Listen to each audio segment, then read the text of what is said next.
It started on a rooftop in downtown Seattle, a party neither Jake nor Emily really wanted to attend. He was a software developer freshly laid off from a tech startup. She was a freelance illustrator recovering from a messy breakup. But under fairy lights and the foggy silhouette of the Space Needle, they found solace in shared silence and cheap wine. 1 month later, they were inseparable. Brunch dates, movie marathons, midnight walks. But things didn't stay warm forever. "You never let me in, Jake," Emily said one night, arms crossed as the rain tapped angrily on her window. "Every time I ask how you're really doing, you change the subject." Jake sighed, his voice low. "Because it's easier than admitting I feel like a fucking failure. You wouldn't get it." Emily stepped back, hurt flashing across her face. "Try me, Jake. I'm not here for the perfect version of you. I want the real one." The argument ended in silence.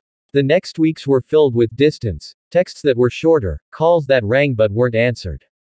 Jake buried himself in interviews, Emily drowned in commissions. Then, just when things seemed irreparable, Jake's mom had a stroke in Arizona. He flew out without telling Emily, who only found out through his roommate. When he finally called her a week later, her voice was tight.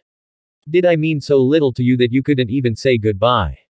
He swallowed hard. "I didn't want to burden you." Newsflash, Jake, love means being part of the burden. Months passed. Emily started dating someone new. Jake got a job offer in Boston. On his last night in Seattle, he returned to the rooftop where they met, alone, until she appeared, wine-tangling her hair. "You still owe me a goodbye," she said. He chuckled softly. "You always show up when I least expect it." She walked closer. "I never stopped caring. I just got tired of fighting for someone who wouldn't fight back."